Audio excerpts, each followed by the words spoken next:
বাহিরে রিমাল ঝড় হচ্ছে, আর এই ঝড় বৃষ্টি দেখলেই আমার মনে হয় যে 3 ধরনের ডাল দিয়ে এই রেসিপিটি তৈরি করে নেই। তো ডালের এই স্পেশাল রেসিপিটি দেখে নিচ্ছি।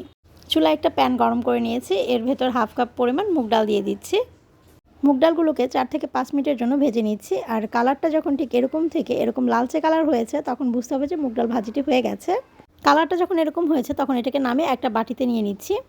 এই একই প্যানের ভেতর আধা কাপ পরিমাণ মাসকলাই ডাল নিয়ে নিচ্ছি। এই ডালগুলোকেও 4 থেকে 5 মিনিটের মতো ভেজে নিচ্ছি। মাসকলাই ডালগুলোকে হালকা ভাজি করে নিচ্ছি। এর কালারটাও যখন এরকম থেকে এরকম হালকা লালচে কালার হয়েছে তখন বুঝতে হবে যে ডাল ভাজিটা হয়ে গেছে। এই ডালগুলোকেও নামিয়ে একটা বাটিতে নিয়ে নিচ্ছি। এই মুগ ডাল আর কলাই ডালগুলোকে পানিতে ভিজিয়ে রেখেছি। এই ডালগুলোকে হালকা কুসুম গরম পানিতে ভিজিয়ে নিয়েছি। এর ভেতর 1 কাপ মসুর ডাল দিয়ে দিচ্ছি। এই মসুরের ডালগুলোকেও গরম পানির ভেতরে ভিজিয়ে নিচ্ছি।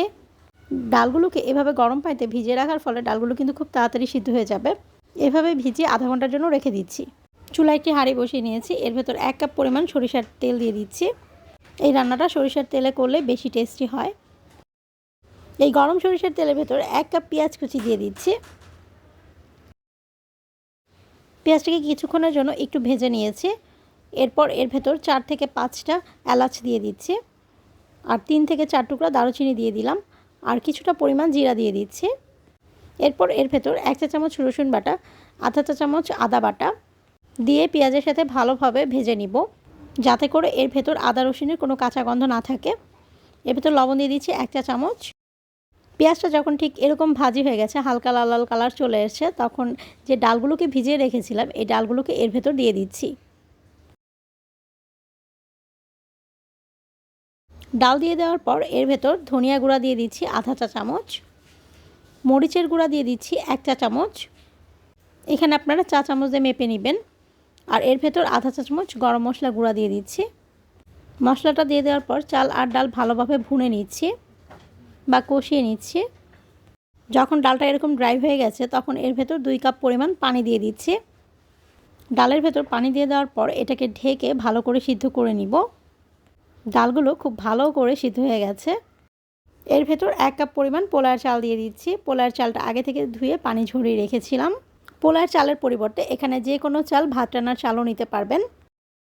চাল আর ডাল একসাথে ভালো করে মিশিয়ে নিচ্ছি।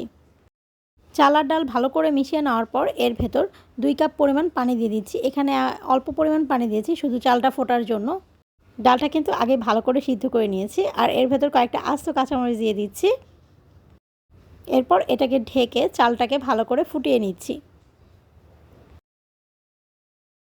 চালটা সিদ্ধ হয়ে গেছে, তো তারপর দেখে নিচ্ছি যে এটা কেমন হয়েছে। এটা কিন্তু খুব নরম আর আঠালো একটা খাবার, যেহেতু এখানে ডালটাই বেশি ইউজ করেছি। চাল এখানে সামান্য পরিমাণে দিয়েছি। 2 কাপ ডালের ভেতর 1 কাপ চাল দিয়েছি। আর এই খাবারটা খেতে খুবই টেস্টি। ঝটপট করে তৈরি করে নিলাম বৃষ্টির দিনের এই স্পেশাল খাবারটি।